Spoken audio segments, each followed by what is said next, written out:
ser evaluadora, eh, presentamos también a Mauricio Fernández, parece pues que ya todos lo conocen. El profesor Mauricio es docente del Departamento de Psicoanálisis y del doctorado en Psicoanálisis, y fue el director del trabajo de tesis de Ervin Cardona. Presento a la profesora María Victoria García, ella es una de las evaluadoras.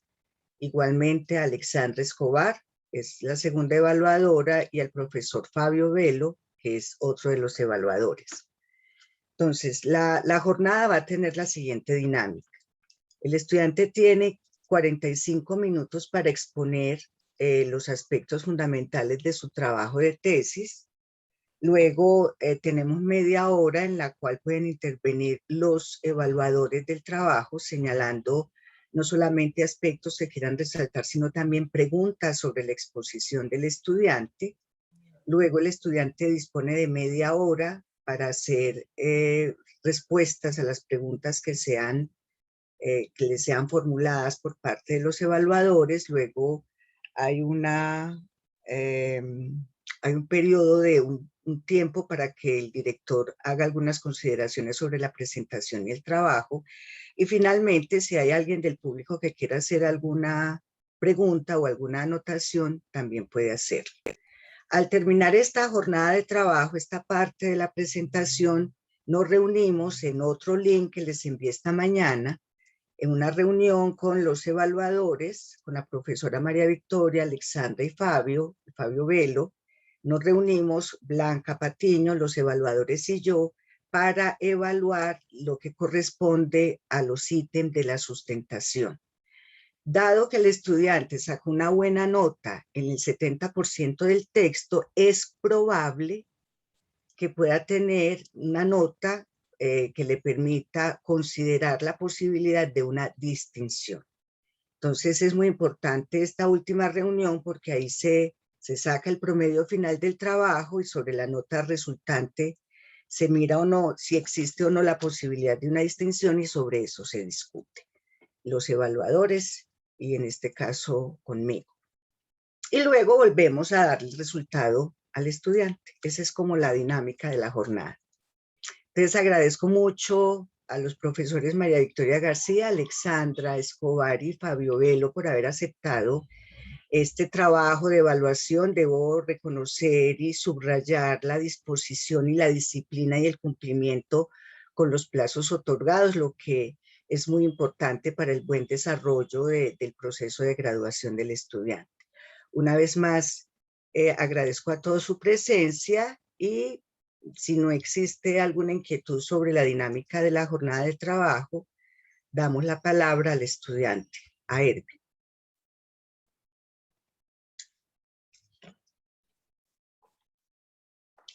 Tienes la palabra, Ervin. Bueno, muchas gracias. Muy buenas tardes y muy buenas noches para la profesora Alexandra. Espero que se encuentre muy bien.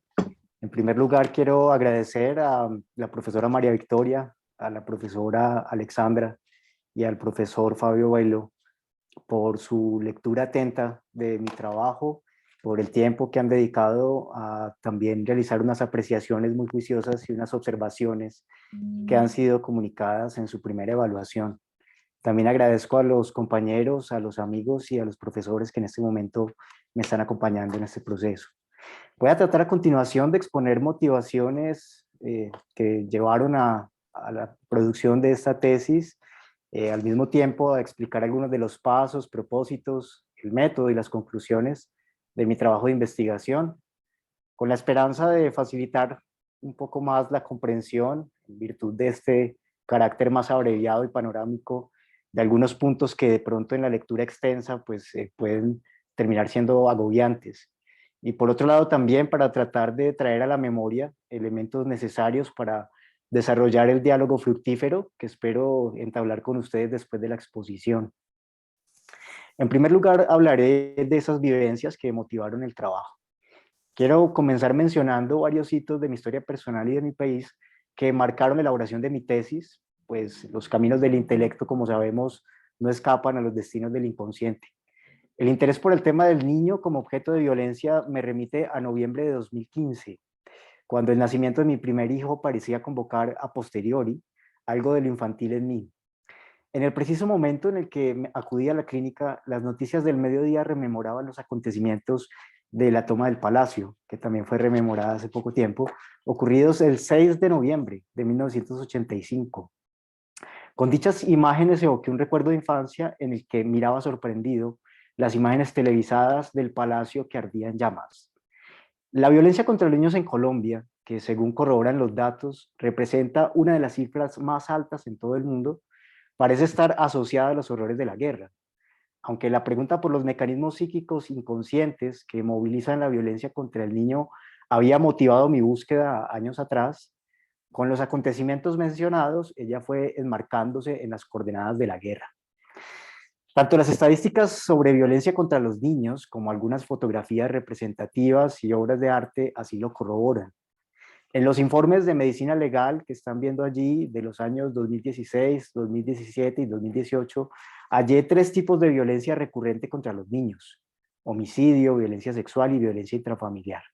Los picos más altos de violencia se alcanzaron entre el 2010 y 2011 y luego comienzan un descenso hasta el año 2016, momento en el que inician una nueva curva ascendente. Si revisáramos las cifras de hoy, veríamos que hay una continuidad en esa ascendencia. Las cifras muestran que el desescalamiento del conflicto y los diálogos de paz aliviaron parcialmente las distintas formas de violencia contra los niños. No obstante, también permiten inferir que la fallida implementación de los acuerdos y la propagación del conflicto se asocian al aumento de las distintas formas de violencia.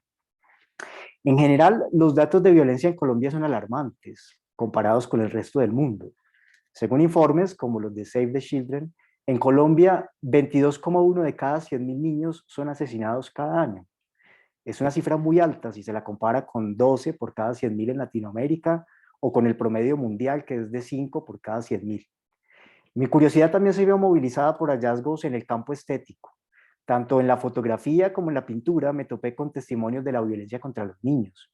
Así, por ejemplo, en las fotografías de Jesús Abad Colorado se corrobora la correlación entre la violencia dirigida al niño en el conflicto armado.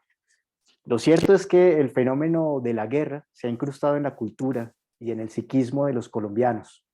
Tras décadas de conflicto armado, el vínculo social se ha deteriorado y la violencia se transmite generacionalmente, reproduciendo la crueldad en los ámbitos familiares y comunitarios. No era de sorprender que las pinturas y carboncillos de Fernando Botero también dieran lugar a esa dinámica del niño en la guerra. Otro fenómeno que atrajo mi atención fue el boom mediático que tuvo la violencia contra los niños entre el 2014 y 2017. En el año 2014 los medios hicieron eco de la desaparición de Paula Nicole Narváez, una niña de 5 años que fue raptada por una vecina a quien su madre le adeudaba un dinero.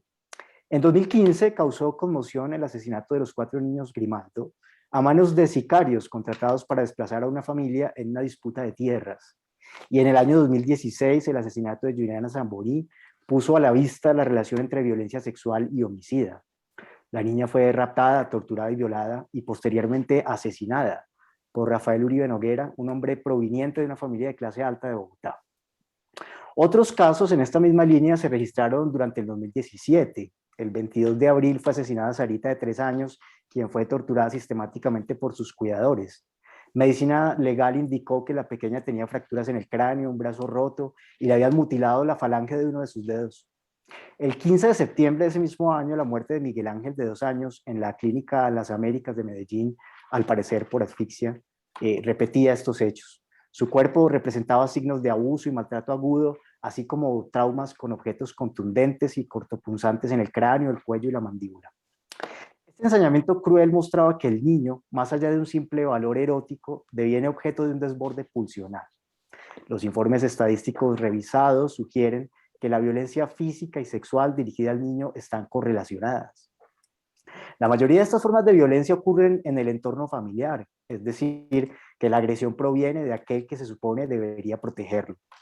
Las estadísticas, los testimonios artísticos y las noticias sugieren que protección y violencia son 2 caras de la misma moneda, 2 facetas intrincadas de la violencia contra los niños.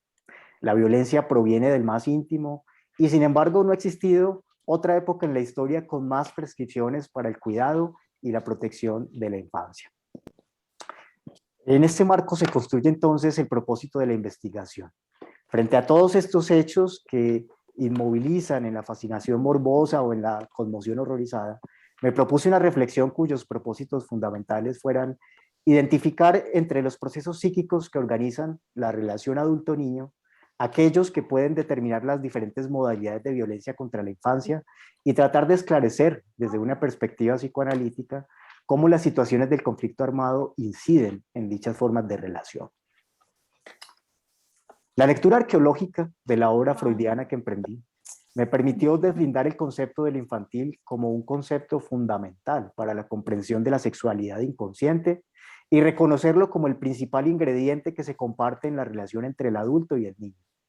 En este sentido, cabe mencionar lo dicho por Freud en el interés por el psicoanálisis. Cito: de las formaciones anímicas infantiles, nada sucumbe en el adulto a pesar de todo el desarrollo posterior. Todos los deseos, mociones pulsionales, modos de reaccionar y actitudes del niño son pesquisables todavía presentes en el hombre maduro y bajo constelaciones apropiadas pueden salir a la luz nuevamente. Hasta ahí la cita. Voy a hablar un poco entonces de la vía de acceso a lo infantil y del detalle y el contexto. Si esta simultaneidad, esta confluencia de lo infantil en el adulto y el niño es el común denominador de su relación, ¿cómo es posible observarlo? Para ello, mi inclinación por la literatura cobraba toda su relevancia, dado que ella presta su voz a lo infantil y es su testigo. En la perspectiva de mi trabajo, la literatura toma un estatuto de real y por eso considero que la verdad se despliega en ella. En otros términos, la escritura literaria supone lo indecible. Si bien la realidad lingüística pone de relieve la realidad fenoménica y permite acceder a algo del infans en el campo de la palabra, también pone al descubierto un cierto injerto de la voz que va más allá del sentido. La literatura cobra valor como elemento que permite acceder a la voz de lo infantil y que se encuentra condensada en los relatos construidos por el poeta a partir de los vestigios de su propio infantil, aún sin saberlo. Es así entonces como lo infantil testimonia a través de la palabra. Aquí la literalidad de lo escrito, a partir de la instancia de la letra, marca un litoral para tratar de discernir algo de lo que se trata en el caso del niño como objeto de violencia. La palabra de la cita brinda testimonio, le otorga validez, pero el ejercicio explicativo no se agota en la ilustración de la cita, ni el camino hacia el inconsciente es allanado completamente por la teoría psicoanalítica. La explicación va y viene entre el concepto y la verdad literaria. Como el trabajo se desarrolla en el ir y venir entre la teoría y la narración literaria, constantemente está acercándose y alejándose del objeto. A través de la teoría se realiza un acercamiento sobre las situaciones particulares que ofrece el material literario, pero también el material literario se resiste a una visión de conjunto, relanzando las preguntas. Si bien la teoría permite hacer el zoom, el acercamiento en estos primeros planos, y se busca dar relieve a los detalles ofrecidos por el cuadro o a los vestigios del material literario, no obstante, el plano general o el gran plano no se esquiva en la investigación, pues el relato literario se encuentra delimitado por elementos espaciotemporales y narrativos. El gran plano permite situar la mentalidad de una época. Es aquí en donde el contexto histórico-cultural, inscrito en las coordenadas espaciotemporales del territorio colombiano, se hace ineludible. Esto implica, en términos metodológicos, ubicarse en una perspectiva cultural que antes de intentar encajar los hallazgos propios del caso colombiano en la generalidad de la teoría psicoanalítica, se permita tomar como punto de partida los indicios particulares como vectores que conducen hacia ciertos conceptos psicoanalíticos. Así pues, este método de trabajo me llevó a considerar la influencia histórico-cultural en el fenómeno de estudio. En ese sentido, intenté construir una suerte de dialéctica entre la regla general derivada de la teoría psicoanalítica y el contexto particular. A partir de allí, las hipótesis explicativas se fueron construyendo y reconstruyendo desde los detalles y los hallazgos. Hablaré entonces de la estructura del texto de la tesis. Los resultados del estudio se presentan en 9 capítulos. En el primero reconstruyo los tiempos lógicos en el desarrollo de la investigación. Después de los preliminares metodológicos, continúo con una primera parte, compuesta por los capítulos 2, 3 y 4, en la que busco identificar y caracterizar los mecanismos psíquicos que dan lugar a la relación ambivalente con el niño, enfocándola sucesivamente desde los conceptos de ambivalencia, lo infantil y el narcisismo. En la segunda parte del trabajo, integrada por los capítulos 5, 6 y 7, me propuse analizar 3 fuentes de violencia contra el niño: la perversión materna, el imperativo superyoico y la perversión pedófila. Por último, la parte final, compuesta por los capítulos 8 y 9, busca analizar la incidencia del conflicto armado colombiano en las formas de relación que se establecen con el niño. No obstante, es inevitable que el orden de exposición no sea idéntico al orden de la investigación, es decir, al orden de abordaje de los temas y al momento de articulación de las piezas literarias con la explicación analítica. Por eso creo que puede ayudar a la comprensión de mis reflexiones explicitar un poco este proceso. La pieza inicial que me condujo al intento de esclarecimiento psicoanalítico fue Los ejércitos, de Evelio Rosero. La recurrencia con la que aparece el niño asociado a la narrativa sobre la violencia en Colombia me llevó a realizar una lectura literal, a partir de la cual emergieron algunos patrones y relaciones. Una de ellas tiene que ver con la relación entre oralidad, erotismo y violencia. En la novela de Rosero, 2 cuestiones exigen esclarecimiento. De un lado, el asesinato del niño; de otro, su lugar como testigo de la violencia. Fue lo primero lo que me condujo a una representación pictórica enunciada por Lacan que condensa la escena de violencia contra el niño: el sacrificio de Isaac. El acto, representado en el cuadro de Caravaggio, abrió una nueva vía interpretativa para la cual empleé varios recursos, entre ellos el trabajo de Kierkegaard, que me permitió dar cabida a la tesis de Lacan sobre la pluralidad de los nombres del padre. Si la violencia filicida había dejado tantos rastros en las creaciones artísticas y los relatos religiosos, el asunto comenzaba a parecer menos una situación contingente y más un asunto de estructura. El sacrificio parece representar la acción necesaria para distanciar efectivamente al niño de la madre y para trazar una ruta hacia la inserción cultural.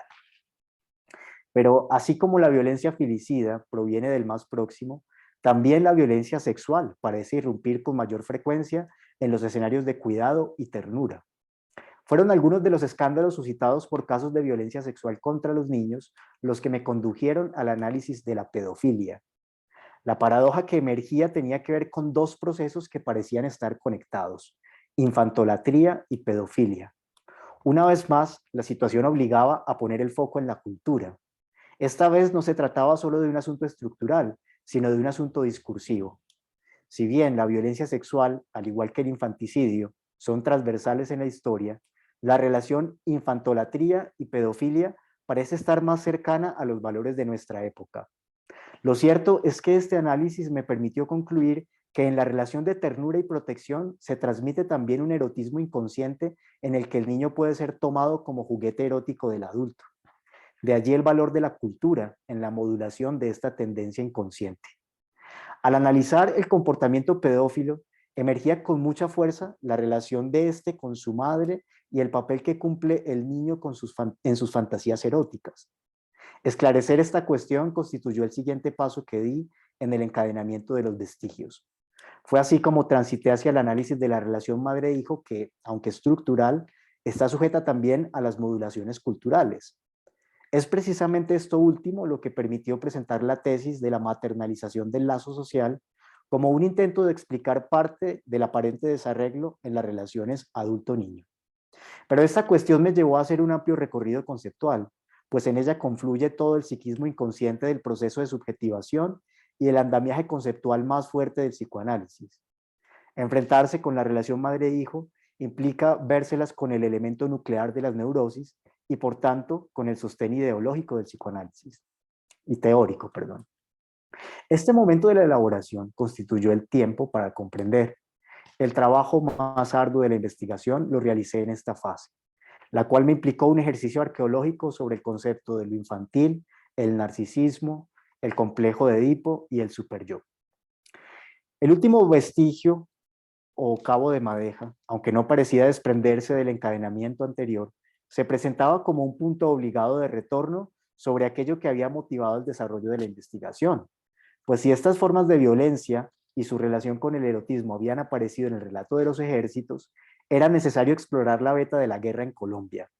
Este recorrido fue fundamental porque me permitió observar la recurrencia de la violencia contra el niño a lo largo del conflicto armado y su relación con la violencia sexual, pero además porque me condujo a otras creaciones artísticas que no solo permitían ver de soslayo el horror de la violencia, sino además conectar los recorridos iniciales con otras piezas literarias que terminaron resignificando las reflexiones, obligándome así a una escritura interpretativa en la que, si bien la teoría era fundamental para dar rigor a la demostración argumentativa, el vector y los hallazgos comenzaban a emerger de las creaciones artísticas, la escritura literal y las narrativas. Este punto de retorno sobre la escritura me llevó a un nuevo esclarecimiento sobre la condición bifronte del niño y a su papel en el marco de la violencia, emergiendo así la categoría del niño como testigo en el análisis de la hojarasca.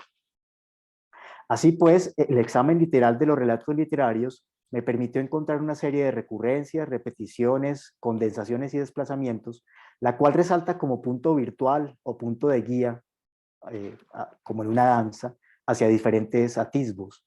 De esta forma, la melodía literal que arrastra al investigador se constituye como una pieza musical que revela sus notas, como en una fuga, en la que justo cuando ellas parecen llegar a su fin, se redoblan reiniciándose en un tiempo que constituye un antes, pero que configura también un después y así hasta el infinito. Pero así como la pregunta iba exigiendo esclarecimientos y abordajes teóricos, el análisis del decir del poeta iba revelando elementos emergentes que contribuían a aclarar la pregunta. Creo que en este punto conviene mencionar algunos de los hallazgos relevantes de las obras revisadas. Para empezar, la cuestión de la condición bifronte del niño emergía de varias de las situaciones descritas en las obras literarias. La novela de Whitman, titulada Los cuclillos de Midwich, permite situar algunas coordenadas para comprender las causas por las cuales los niños devienen siniestros. Una de las razones fundamentales estriba en la denegación de la paternidad, pues según el relato, habían sido implantados en el vientre de sus madres, por lo cual sus padres no les reconocían como hijos. Este asunto impide su reconocimiento especular, pues los niños pasan a representar la alteridad absoluta. Al no poder ser reconocidos por el otro, los niños comienzan a ser vistos como algo con imagen sin semejanza, lo cual legitimará las acciones de violencia. Traigo una cita de Whitman. ¿Qué son estos niños? No pueden ser lo que nosotros llamamos un hombre, ya que su estructura interna está concebida de otro modo.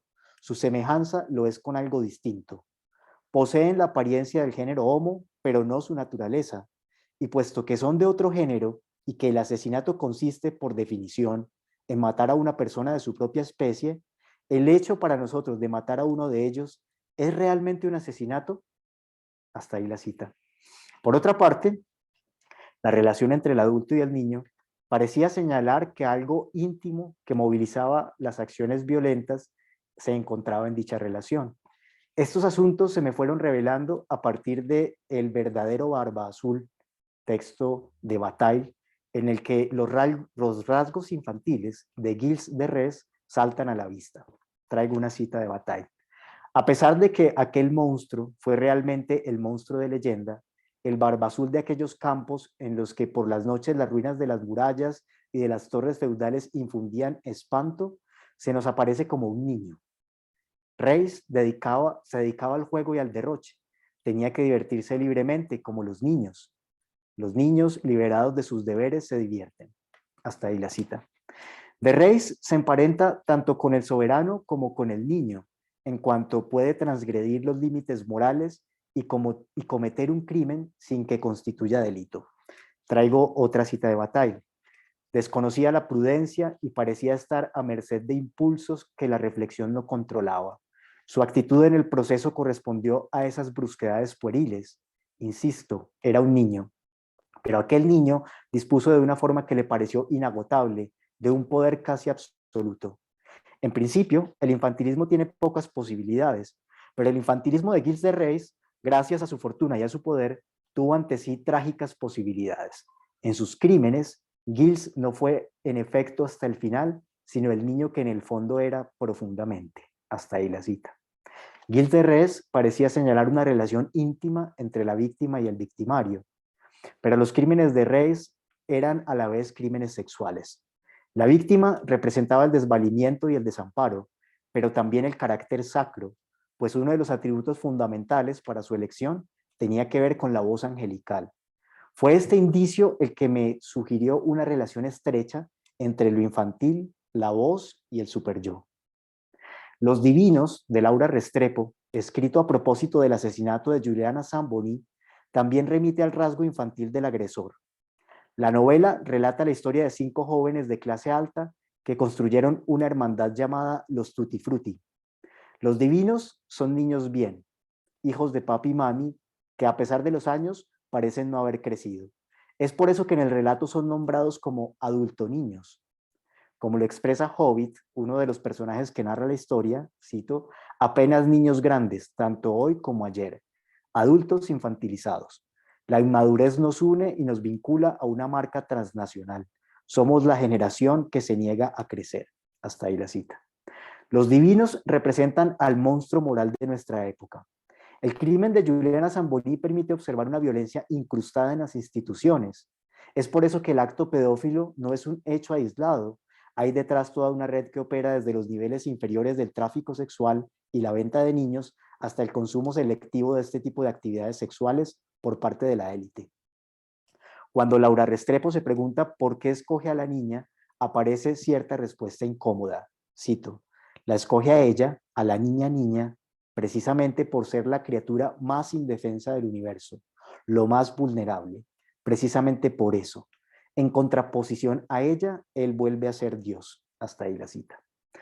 Otro de los textos literarios que exploré en el intento por explicar la violencia de lo materno fue el cuento de García Márquez, La increíble y triste historia de la cándida Heréndira y su abuela desalmada. En el relato, la abuela encarna el papel de la matrona que instala una relación masoquista a través de la persuasión. Heréndira es la niña sumisa que sigue las órdenes de su abuela, pero también aquella que perpetúa el goce en el sufrimiento a través de una deuda impagable cuya tragedia se repite en la historia. La abuela representa el bozarrón omnipresente del cual no puede desprenderse la niña. Es por eso que todo parece infructuoso para separar a Heréndira del influjo de su abuela. Ni siquiera el amor de Ulises, un adolescente que conoció una noche y de quien se enamoró, logró que la niña se decidiera a abandonar a la matrona. Cuando el joven le hizo la propuesta de escaparse, Heréndira respondió, cito, nadie puede irse para ninguna parte sin permiso de su abuela. No hay que decirle nada, dijo Ulises. De todos modos lo sabrá, dijo Heréndira. Ella sueña las cosas. Hasta ahí la cita. Pero esta relación masoquista entre Heréndira y su abuela está atravesada por los rendimientos producidos por el comercio sexual de la niña. La economía del goce parece redoblarse a través de la lógica de los intercambios económicos. Este asunto emerge también en la historia de Madre Coraje, una obra de teatro que Bertolt Brecht escribe a propósito de la guerra. Madre Coraje es una mujer que vende mercancías en una carreta que es arrastrada por sus 3 hijos. La mujer va tras los regimientos militares ofreciendo comida y mercancías para el pelotón durante la guerra, pero con el pasar de los días y en las travesías de la guerra va perdiendo a cada uno de sus hijos, mientras su único interés parece ser que la guerra continúe para seguir viviendo de ella. Como Madre Coraje, familias y pueblos se acostumbran a vivir de la guerra. Esta forma de economía instala un lazo perverso. Los padres tienen hijos y saben que terminarán tarde o temprano muertos en la guerra, pero aún así los conducen a esta forma de vida. Las personas saben que con sus negocios sostienen la economía de la guerra, que devasta a su prole, pero aún así continúan viviendo de eso. Pueblos enteros claman por la paz, pero aún así, cuando la paz parece alcanzarse, hacen lo posible porque continúe la guerra. Este último asunto me condujo a la revisión de 2 obras literarias que narran parte de los avatares de la guerra, Los ejércitos de Evelio Rosero y La hojarasca de García Márquez. En ambos casos aparece el niño como testigo de la guerra. En Los ejércitos, Eusebito encarna al testigo mudo que no puede pronunciar palabra para su regreso, luego de su regreso del cautiverio. Cito, se presentó a las 7 de la noche solo y contempló a su madre sin un gesto, sin una palabra. detenido igual que la estatua en el umbral. Ella corrió a abrazarlo, lloró. Él siguió como dormido con los ojos abiertos, definitivamente ido, y no deja de guardar silencio desde entonces. Demacrado en los huesos, flaco como nunca, porque nunca estuvo flaco, parece un niño empujado por fuerza a la vejez, hermético, huraño, no hace otra cosa que seguir sentado, recibe la comida, llora a solas, espantado, escucha sin escuchar, mira sin mirar, cada mañana se despierta y cada noche duerme. No responde a ninguna voz, ni siquiera a la de su madre. Hasta ahí la cita. Eusebito encarna al testigo mudo, descrito por Agamben a partir del relato sobre Urbinec de Primo Levi. Cito a Primo Levi. Urbinec no era nadie, un hijo de la muerte, un hijo de Auschwitz. Parecía tener unos 3 años, ninguno sabía nada de él, no sabía hablar, no tenía nombre. Aquel curioso nombre, Urbinec, se lo habíamos dado nosotros, porque puede que hubiera sido una de las mujeres que había interpretado con aquellas sílabas alguno de los sonidos inarticulados que el pequeño emitía de vez en cuando. La palabra que le faltaba y que nadie se había preocupado en enseñarle, la necesidad de la palabra, apremiaba desde su mirada con una urgencia explosiva. Era una mirada salvaje y humana a la vez, una mirada madura que nos juzgaba y que ninguno de nosotros se atrevía a afrontar, de tan cargada como estaba de fuerza y de dolor. Hasta ahí la cita. Pero la palabra Urbinec no pudo ser descifrada por ninguna de las lenguas de los hombres que habitaban el campo de Auschwitz. En realidad, el sonido inarticulado no podrá ser descifrado jamás, porque Urbinec no había nacido a la lengua. El niño que había nacido en el campo era un hijo del horror, del holocausto. Cito a Primo Levi. Urbinec, que había luchado como un hombre hasta el último suspiro por conquistar su entrada en el mundo de los hombres, del cual un poder bestial lo había exiliado. Hasta ahí la cita. El niño murió a los pocos días de la liberación. El lugar del niño como testigo reaparece en la hojarasca. En la novela, la mirada del muerto se convierte en el lugar desde el cual los protagonistas de la historia comienzan a ser mirados. El niño que, en compañía de su madre y abuelo, acude a enterrar el cadáver que el pueblo intenta privar de los ritos fúnebres, termina identificado con la imagen del muerto. Cito: veo, dice el niño de los muertos, que tienen la cabeza acerada y un pañuelo amarrado en la mandíbula. Veo que tienen la boca un poco abierta y que se van, detrás de los labios morados. Veo que tienen la lengua mordida a un lado, gruesa y pastosa. Veo que tienen los ojos abiertos, mucho más que los de un hombre, ansiosos y desorbitados. Creí que un muerto parecía una persona quieta y dormida, y ahora veo que es todo lo contrario. Veo que parece una persona despierta y rabiosa después de una pelea. Y más adelante dice: desde entonces, por mucho que me esfuerce por mirarlo, siento como si alguien me sujetara la cara hacia ese lado. Y aunque haga esfuerzos por mirar hacia otros lugares de la habitación, lo veo de todos modos en cualquier parte, con los ojos desorbitados y la cara verde y muerta en la oscuridad. Hasta ahí la cita. Aquí emerge la muerte sin duelo como aquello que representa parte del horror de Macondo en sus 100 años de soledad. Desde entonces, por más que intentemos mirar hacia otra parte, la muerte nos aparece en cualquier lugar con los ojos desorbitados. Ella nos mira y nosotros somos los testigos que gozamos con el cadáver insepulto. Finalmente, avanzaré hacia algunos esclarecimientos teóricos. Ahora bien, las sugerencias emanadas de todos estos relatos y producciones artísticas, en conjunción con Discúlpeme, le quedan 15 minutos para que calcule lo que le falta con el tiempo que le queda.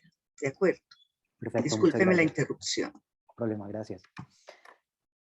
Ahora bien, las sugerencias emanadas de todos estos relatos y producciones artísticas, en conjunción con la interpretación psicoanalítica, me permitieron conjeturar una serie de 6 explicaciones parciales que a continuación quiero enunciar sistemáticamente. Primero, respecto a la condición bifronte del niño, que se expresa en la confluencia entre lo sagrado y lo monstruoso, la pervivencia de lo infantil en el adulto constituye el camino que conduce a explicar la relación de intimidad entre la víctima y su agresor. Lo infantil es una pieza escindida del psiquismo que cae en la amnesia y en el olvido, por lo cual retorna de diversas formas en la relación que se establece con el niño. La emergencia de lo infantil revive conflictos que afloran en la relación con el niño. Su retorno se experimenta de manera ominosa, como algo familiar que al tiempo se ha tornado extraño y horroroso, por cuanto representa el deseo edípico incestuoso. El niño, como representante de lo infantil, queda inserto en una lógica ambivalente. Es sagrado, pero al tiempo es un monstruo y por tanto hay que redimirlo. Lo infantil representa lo maligno en cada uno, y el hecho de verlo operante en el niño incita a que sea tomado como objeto de violencia. Por eso, el tratamiento de lo infantil para la cultura no es menor, pues el niño representa el carácter contagioso del tabú al incesto, el cual procura ser eliminado a través de ceremonias expiatorias y para lo cual el tratamiento simbólico de la ley del padre se convierte en la vía por excelencia para su tratamiento. A través del pacto, el padre renuncia al hijo como bien propio, de manera que el hijo pertenece al orden simbólico y por tanto se hace insacrificable. Segundo, el complejo de Edipo constituye una de las formas para el tratamiento de lo infantil. Opera un anudamiento que tiene como consecuencia la separación del niño del lado de la madre a través de la identificación con el padre. Cuando la prohibición no opera, los efectos en el psiquismo se expresan de una u otra forma en el tratamiento de lo infantil y como consecuencia se actualizan en la relación con el niño. Los padres transfieren hacia el niño sus ideales narcisistas, de manera que la idealización omnipotente se convierte en patrón de identificación. Al quedar el niño situado en el corazón del narcisismo de la madre, se convierte en su majestad del bebé. El niño pasa a ser entonces el centro y núcleo de la creación, encarnando al soberano. Pero este proceso de sacralización, lejos de traer para el niño la posibilidad de actuar como un rey a su antojo, lo deja preso de la idealización a la cual sus padres lo someten, pues espera que cumpla todos los designios y realizados por ellos. Esta sacralización le impone cumplir de manera imperativa con los deseos de sus padres. Esta condición abre la posibilidad para que determinadas formas de lazo social lo ubiquen como señuelo de goce. Será objeto sagrado y venerado, pero también objeto de violencia. De un lado, el niño es revestido de sacralidad, convirtiéndose en objeto de admiración y adoración. De otro, cuando su imagen no coincide con el modelo propuesto, puede quedar expuesto a las defensas paranoicas, experimentándose como persecutor. Tercero, la huella de lo infantil es de orden acústico y por eso establece un nexo directo con el objeto voz. De allí que el vínculo que establece Lacan entre el superyo y el objeto voz represente una vía fecunda para comprender el sacrificio y su relación con la angustia de castración. Dicha relación permitió comprender la función del superyo como voz imperativa del otro que prohíbe, a través de la cual se marca al tiempo una tendencia a la transgresión. Del lado del sujeto, la voz permite acercarse a la comprensión del sacrificio como acto ineludible y estructural en el ingreso del sujeto al logos. La voz emparenta al niño con la criatura monstruosa por fuera del logos y en ese sentido en estado de excepción, lo que permite comprender desde otra perspectiva la violencia sagrada que recae sobre él. Lo cierto es que la inserción en la lengua del otro y el sacrificio de la voz marcan un camino fundamental para el ingreso del sujeto a la cultura, pues esta renuncia a la voz implica un efecto de expulsión del goce y genera una deuda simbólica que el sujeto paga con una parte de sí. El viviente debe sacrificar al infans para ingresar en la doma del lenguaje. La función del otro en dicho proceso es definitiva. Esta operación, designada a través del complejo de Edipo, instaura una violencia fundadora, siempre necesaria para que ésta no se desborde de manera incontrolada, devastando el lazo social. La vida en comunidad impone entonces el sacrificio de lo infantil, pues dada su relación con el deseo no domeñado, lo infantil aparece figurado como lo maligno en cada uno. Por vía del carácter acústico del superyo, es posible arribar a la identificación primaria, cuya dimensión originaria remite al registro de la vivencia. Esta dimensión acústica de la huella permite mostrar que se trata de una identificación al objeto voz. Es en función de esta dimensión primaria del superyo y en su estatuto invocante que deviene cruel cuando el yo no logra coincidir con el registro némico. Así pues, la doble dimensión de la voz, objeto de goce y voz imperativa, señalan las dos caras del superyo. Por esta vía aparece un doble proceso de identificación, con la voz del otro y con la voz como objeto perdido.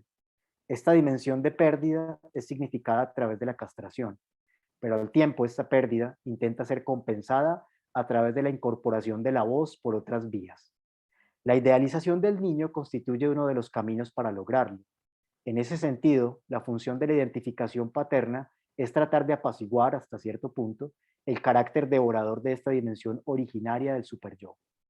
Bajo esta modalidad de apaciguamiento, el superyo cobra valor de representante del padre y aparece para salvaguardar al yo infantil. Cuarto, el deseo y la fantasía están en estrecha relación con lo infantil. Por eso el niño se convierte en objeto de su manifestación o realización. La fantasía del deseo adulto puede imponer al niño el imperativo de coincidencia con el ideal fantasmático. Y si esta coincidencia no ocurre, puede recaer sobre él la indiferencia, el odio o la violencia. La concepción de Freud del niño como juguete erótico del adulto acerca a la comprensión de otras formas de posicionamiento en el niño. En la relación con el niño como objeto sexual se pone en juego el vínculo de lo infantil con la sexualidad reprimida. El niño es aquí el espejo en el que vuelve a reflejarse la perversión del adulto, incitando a la seducción desviante. Cuando no existe un recurso psíquico para tramitar lo infantil e instalar un límite efectivo entre el adulto y el niño, la perversión del primero toma las sendas de la pedofilia y la violencia física. Con la pedofilia y su otra cara, la infantolatría, se abren otras vías para explicar modos de posicionamiento del niño. El discurso contemporáneo, que borra las diferencias generacionales, instala una especie de pedofilia generalizada. La promueve como una forma de goce recurrente en la actualidad. Dado que el ideal de la cultura contemporánea es el de permanecer siendo niños, aparece un imperativo a la infancia generalizada. Quinto, el declive simbólico del nombre del padre provoca una crisis social que muestra el debilitamiento de la estructuración edípica. Señal de esto es la progresiva indiferenciación sexual y generacional manifiesta en buena parte de los fenómenos contemporáneos. Edipo sin el complejo es el criminal incestuoso que por estar fuera de ley puede ser asesinado impunemente. El papel de la ley paterna es entonces impedir que los hombres se maten entre sí en la disputa por el objeto. Cuando dicha ley no funciona, el riesgo para la cultura es la disolución del lazo social. El riesgo de la crisis simbólica implica que bajo ciertas circunstancias el viviente puede terminar deshumanizado y exterminado sin que esta acción constituya homicidio. El niño puede fácilmente quedar en esta franja gris, pues no es completamente un animal, pero tampoco completamente un humano. Así pues, en cuanto criminal monstruoso, nunca suscribió el pacto. El niño deviene monstruoso, puesto que representa la amenaza a la indiferenciación sexual y generacional, pero al tiempo es objeto de fascinación porque transgrede la prohibición universal. En la sociedad contemporánea se viene instalando una nueva forma de relación social que ya no se encuentra organizada por el significante paterno.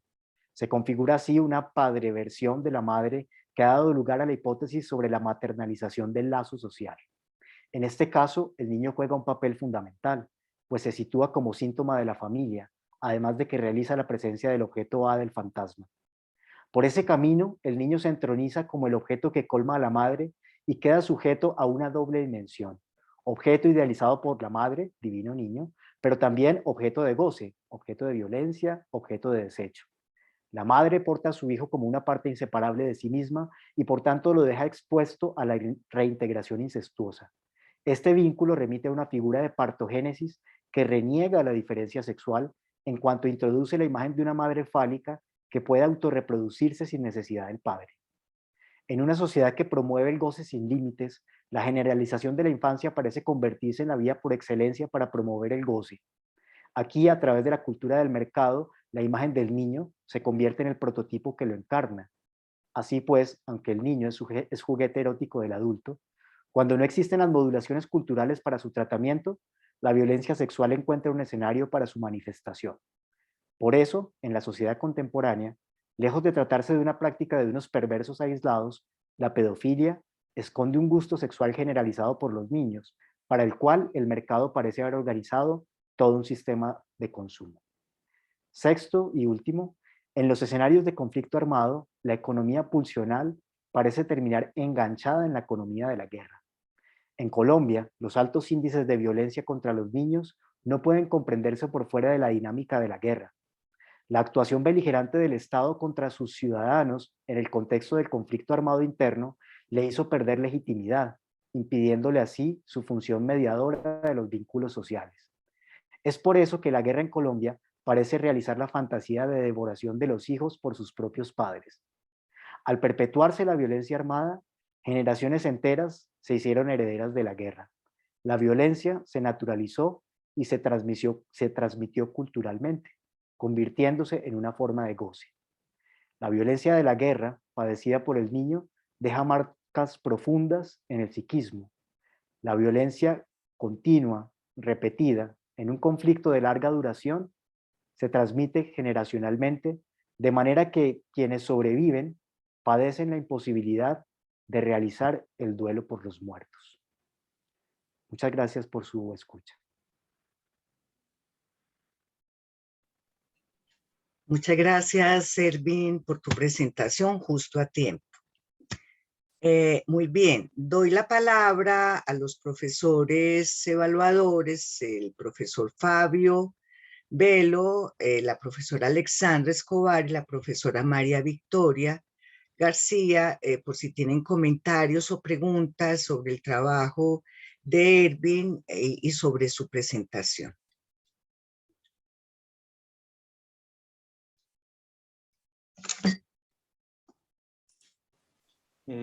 Permiso, hay una orden para que podamos hablar como No. profesor.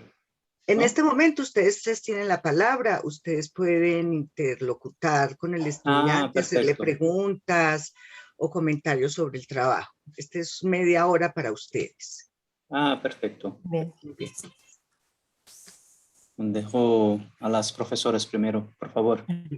Bueno, no sé si la profesora María Victoria quiere decir algo, pero yo tengo un comentario que quisiera entonces leer, porque he redactado un comentario con preguntas para el señor Cardona.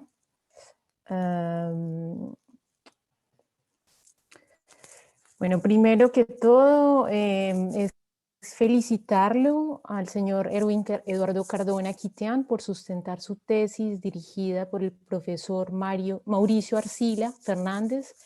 Agradezco a la señora Ángela Jaramillo, jefe del Departamento de Psicoanálisis, y al profesor Mario Elkin Ramírez por haberme asociado al jurado de esta tesis, que me parece bastante importante, esta investigación necesaria para pensar nuestra contemporaneidad.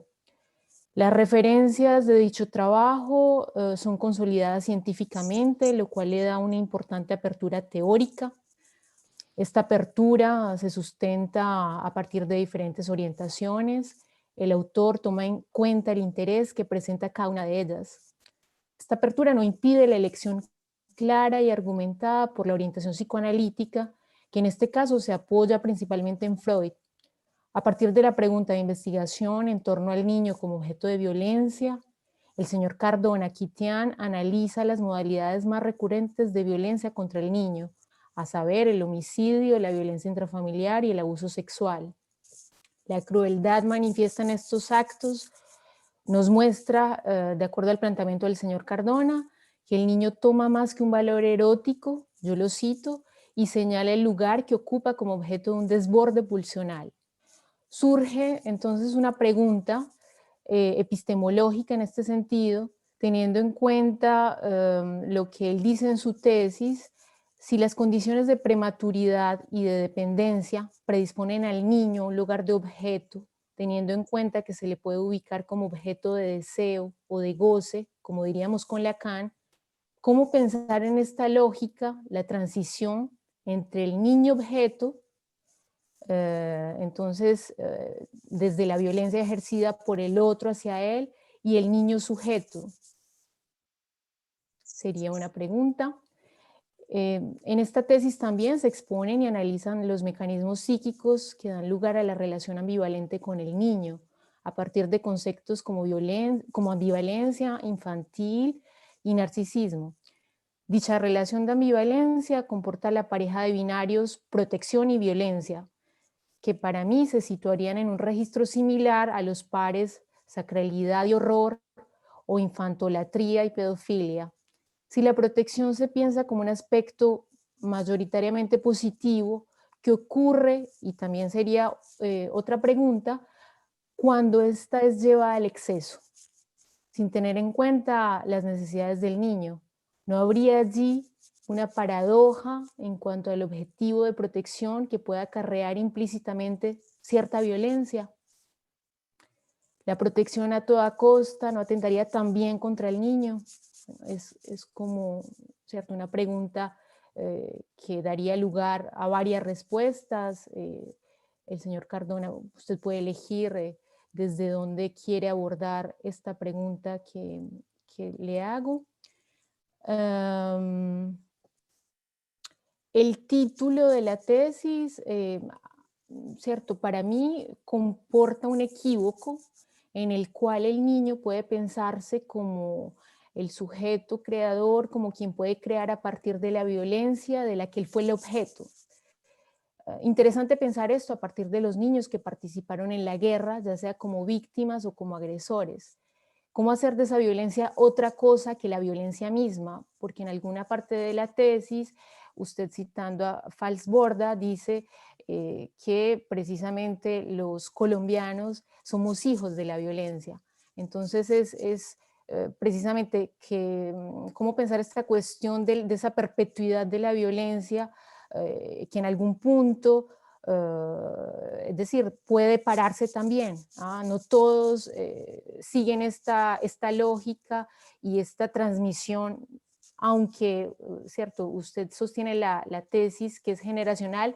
A veces hay quienes eligen en contextos de guerra otros caminos, otras vías que van más por el lado de la creación, y usted mismo lo muestra con las obras artísticas y las obras literarias que elige para ello. También otro de los aspectos que me generó mucho interés en su trabajo de investigación es la reflexión en torno al niño, ¿cierto?, como objeto de violencia, intentando comprender el lugar que esto ocupa precisamente en una sociedad como la sociedad colombiana, para analizar desde allí su condición desde el fenómeno de la violencia. En el terreno jurídico, el niño es considerado principalmente como víctima. El psicoanálisis desplaza la pregunta a partir de la consideración que un niño, cuando entra a hacer uso del lenguaje, como todo ser hablante, puede dar cuenta de lo que ocurre. En el caso del homicidio es imposible. Sin embargo, en las otras dos modalidades de violencia, intrafamiliar y sexual, un niño puede enunciar algo del lugar de goce que ocupa o ocupó para el otro. La situación del niño en baja edad, que aún no tiene acceso a la palabra, el infans, podríamos decir, es otra, pues se encuentra en una condición de dependencia al otro, cuidador, o que también puede ser maltratador. En ese caso, solo el Estado puede intervenir para limitar el goce de ese otro. Entonces, desde allí, ¿cómo pensar el aporte del psicoanálisis en esos casos? ¿No habría allí un límite para el psicoanálisis? Pues entraría en un terreno que pertenece al campo de los derechos en favor de los niños. Bueno, yo no quiero extenderme más porque, bueno, están los otros colegas.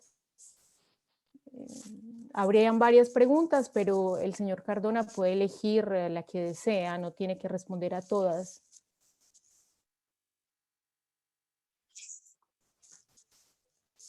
¿Sigo? ¿Puedo seguir o cómo hacemos para contestar Sí, las puede preguntas? ser que hagamos una ronda de preguntas, el estudiante responde, Edwin responde y luego hacemos otra ronda si nos queda el tiempo. Entonces, si la profesora María Victoria desea intervenir ya, puede hacerlo. Ok, me disculpo porque, bueno, no estoy en mi oficina, estoy con un teléfono y tampoco con el tema del desplazamiento no tengo mis notas, pero quería hacer unas puntualizaciones. Sí, en primer lugar, felicitar el esfuerzo de este trabajo de investigación, lo abarcativo de los trabajos también que presenta, sobre todo desde la literatura, incluso más que del psicoanálisis, y esa ligazón que hace con los conceptos psicoanalíticos me parece que ha sido un esfuerzo muy, muy abarcativo en ese sentido. También al profesor Mauricio y al Departamento de Psicoanálisis por abrir estos espacios de reflexión y pensamiento.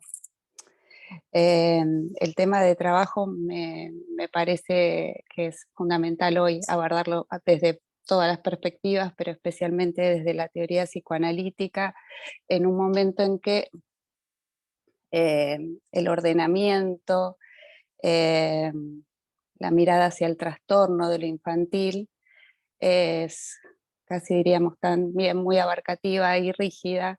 El tema de la violencia en los niños surge con esta posición más ominosa a lo infantil, ¿no? Una mirada más a lo ominoso de lo infantil que plantea infantil. Cuando no queda ordenado desde como se intenta ordenar desde las otras perspectivas, sobre todo las neurociencias, que ven más a lo infantil como trastorno.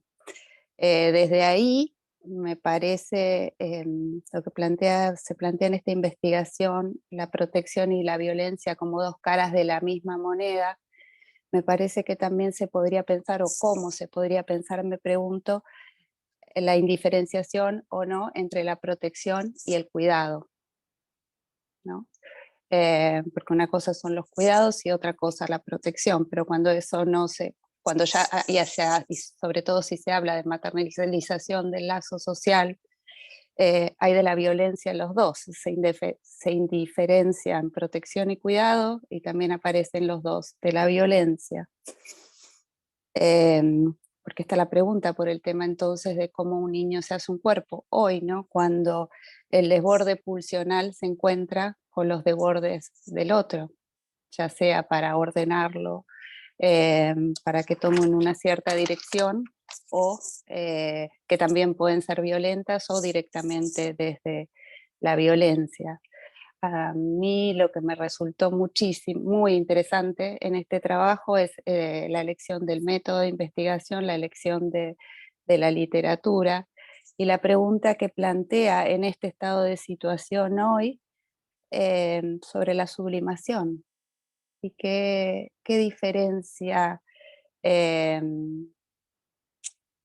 la posición de testigo o el testimonio que puede dar un sujeto en la posición de sujeto, ¿no? Sobre la violencia y lo que significaría entonces en términos psicoanalíticos hablar de sublimación. Cómo pensar esa diferencia entre el testigo que da testimonio y quizás pensar si entonces la ficción estaría más del lado de la sublimación o no. Me parece que de nuevo, ¿no? Es el tema de cómo seguir pensando la diferencia, que es lo que se propone desde el psicoanálisis. Estos serían los comentarios que puedo hacer, no traje mis notas, pero sobre todo cómo diferenciar esta cuestión de la protección y el cuidado en términos de violencia hoy. Muchas gracias, profesora. Ahora damos la palabra al profesor Fabio Velo. Puede hacer las preguntas y comentarios y posteriormente Erwin puede responder. Perfecto. Primero pido disculpas por el portuñol que hablo acá a partir de Brasil. Y agradezco a vosotros por la invitación. También quiero congratular a Erwin Cardona por el trabajo. Me ha gustado muchísimo de leerlo, de comentarlo también. Acá en Brasil tenemos un problema muy parecido, que es la violencia contra los niños, también los asesinatos, de todo esto que infelizmente también ocurre en Colombia.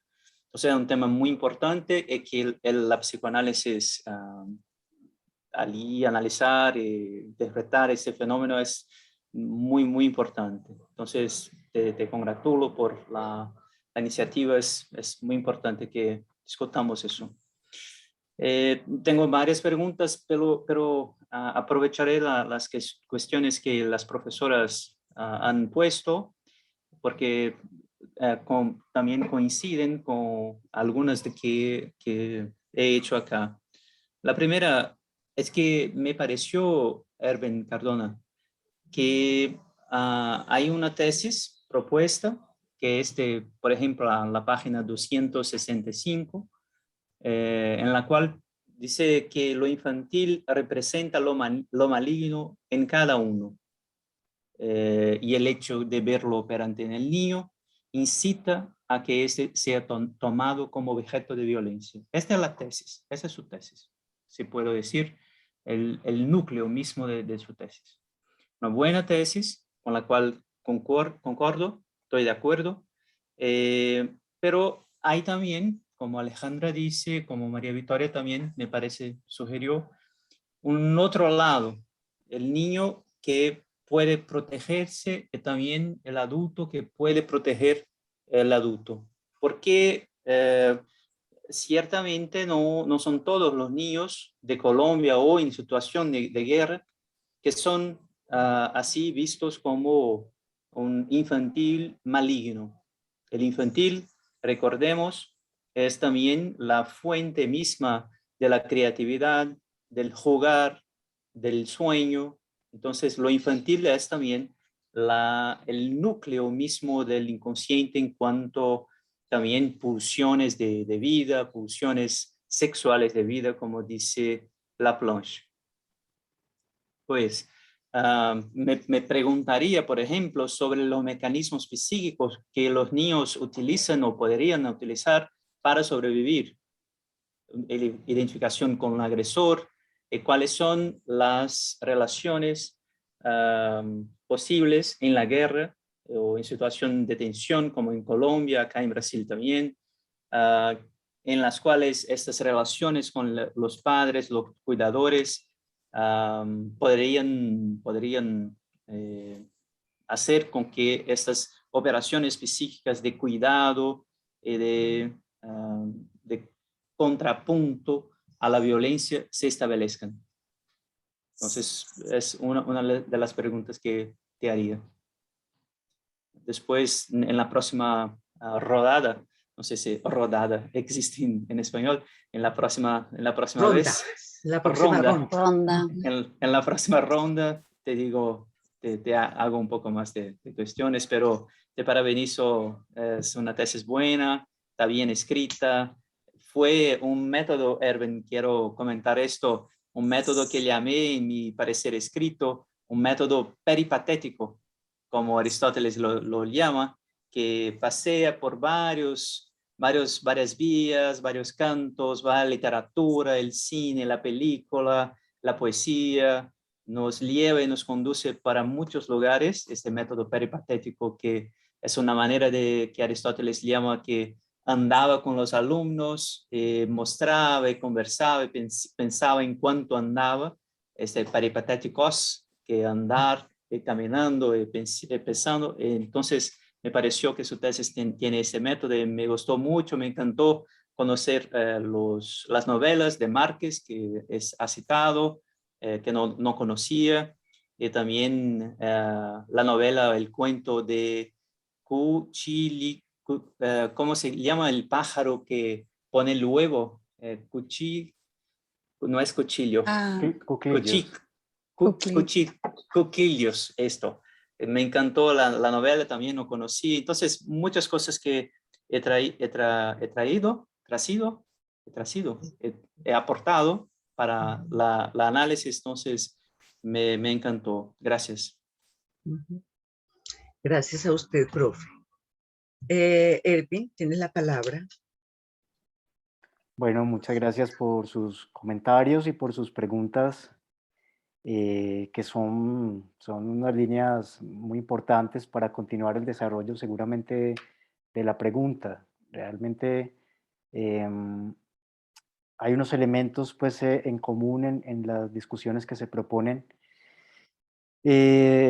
Y voy a tratar pues como de referirme en términos generales quizá a algunos de ellos, sin poder obviamente responder a todos, porque pues insisto, creo que son líneas que nos obligan a unos recorridos profundos también.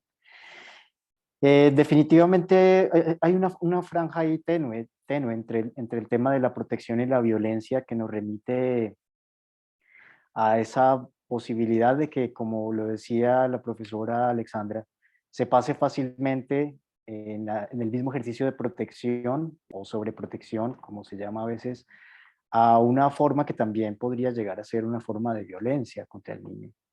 Y que incluso me parece se podría hacer evidente en el tema de la llamada maternalización, como esa dificultad que habría en lograr operar un distanciamiento efectivo entre el niño y la madre.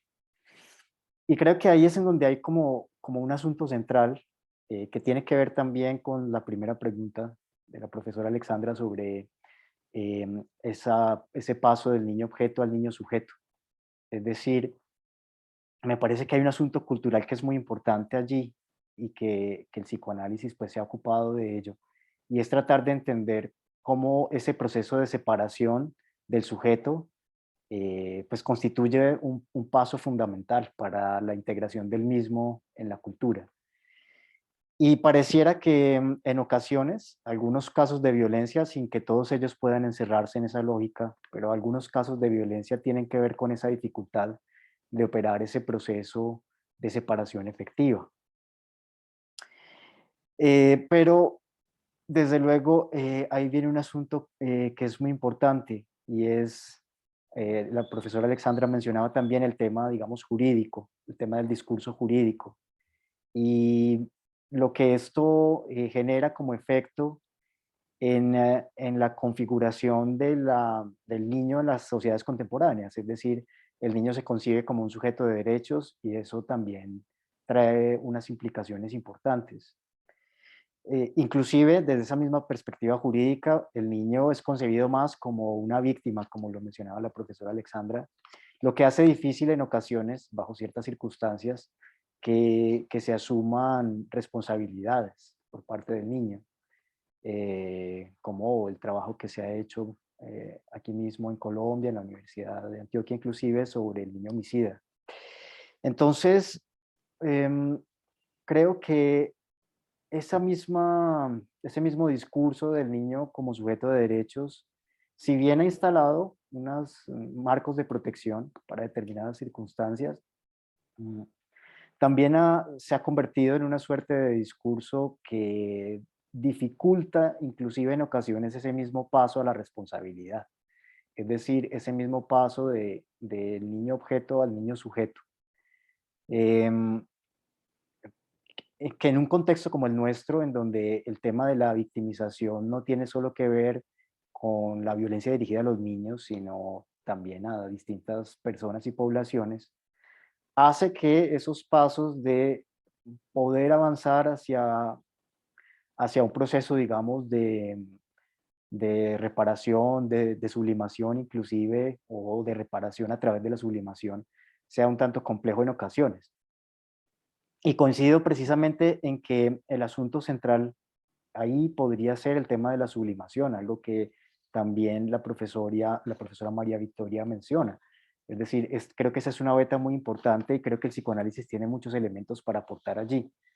Em, si bien hay unas expresiones como esa que yo traía del trabajo de los violentólogos, sobre que en Colombia todos somos hijos de la guerra, eh, evidentemente hay una necesidad de dar un paso y de avanzar hacia procesos de resignificación, hacia procesos de simbolización de los efectos que ha dejado la violencia en distintos grupos. Y creo que se están dando efectivamente, ¿no? Hay muchos casos que son muy valiosos y que sería muy importante, por ejemplo, como línea de profundización, continuar por ahí. Eh, se me viene un poco a la mente ahora, por ejemplo, em, algunos trabajos performativos en Colombia, como Magdalenas por el Cauca, por ejemplo, que es un performance en donde se van recorriendo precisamente el río y se va mostrando cómo a través del río Cauca pues han ido bajando por el río los cadáveres, pero es un intento de sublimar, digamos, esos efectos de la violencia. Me acordaba también del trabajo de Juan Manuel Echavarría con la fotografía, fotografiando Montes de María y mostrando también lo que hacen las tejedoras de Montes de María. Es decir, creo que hay distintos procesos, sobre todo en los territorios, que muestran que las mismas poblaciones, pero digamos las mismas comunidades intentan desligarse de esa misma violencia que podríamos leer como generacional vista así en una historia transversal.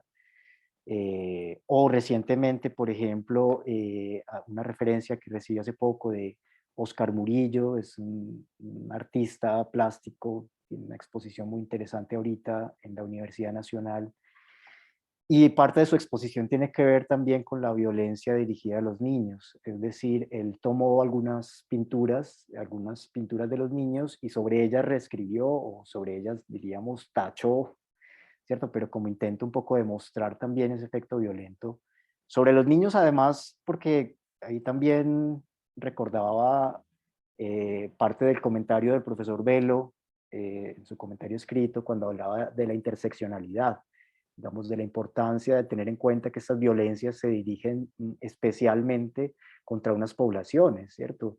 Entonces, el trabajo, por ejemplo, de Oscar Murillo muestra eso, porque tomó niños de diferentes contextos en el tercer mundo, o en el llamado tercer mundo, en las periferias, y a través de estos dibujos hizo esa puesta en escena. Entonces, yo creo que definitivamente ahí hay una línea que es muy potente, y sobre todo que el psicoanálisis tiene muchísimos elementos para aportar.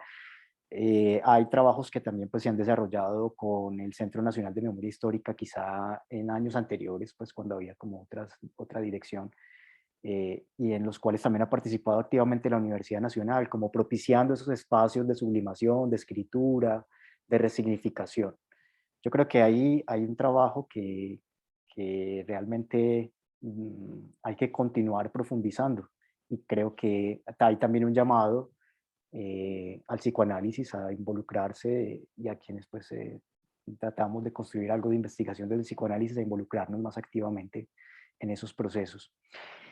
Hay otro asunto que me parece muy interesante en esto que menciona la profesora María Victoria, esta relación o diferencia o indiferencia, habría que ver entonces, entre protección y cuidado.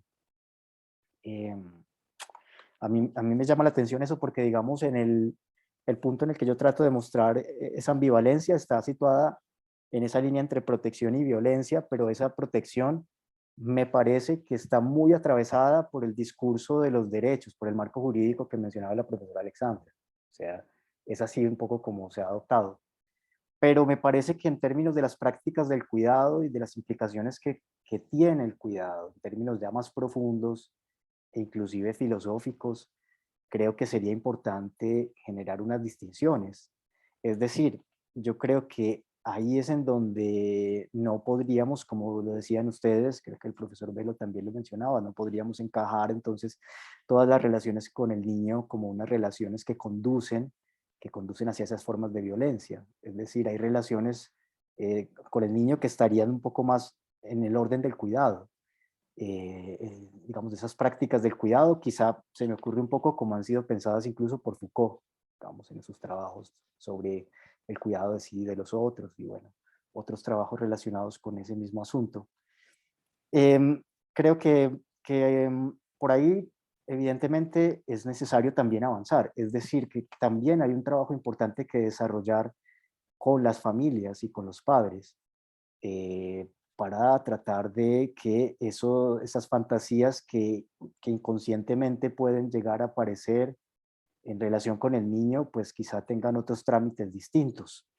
Entonces, justamente veo ahí en el comentario que hace el profesor Velo, pues una posibilidad de avanzar también con lo infantil hacia otros destinos, ¿cierto? Es decir, evidentemente lo infantil, como lo maligno en cada uno, es quizá lo que llama en algunos casos a esas formas de violencia, pero también lo infantil en cada uno es lo que permite ese ejercicio, como él lo mencionaba, de creación, de invención y de reconstitución. Entonces creo que por ahí es posible avanzar hacia otras formas de relacionamiento con el niño, Y también creo que el psicoanálisis tiene elementos muy potentes para apuntar ahí.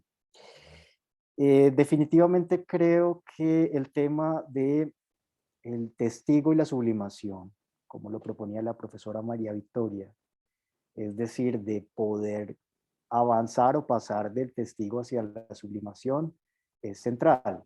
Hay efectos en los que el testificar se convierte en un acto sublimatorio también. Es decir, creo que, por ejemplo, en Colombia, en este momento atravesamos por un proceso un poco que va como en esa vía, con el tema de la Comisión de la Verdad, por ejemplo, y los distintos espacios que se han generado para hablar sobre el conflicto armado. Y en ese sentido, eh, el mismo trabajo que citaba, por ejemplo, de Primo Levi, me parece que es un trabajo en donde a través del testimonio hay un acto de sublimación.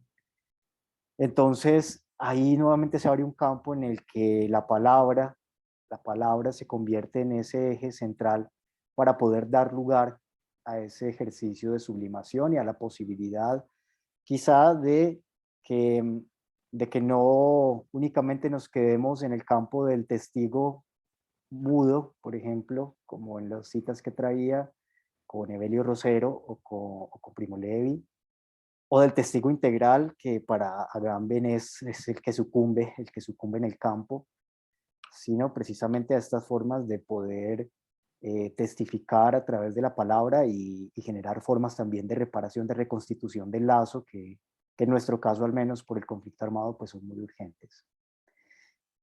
Bueno, hay otras cosas ahí sobre las preguntas que realmente quizá no logré abordar y desarrollar, pero pues esto sería como lo que por ahora podría decir sobre sus comentarios. Muchas gracias.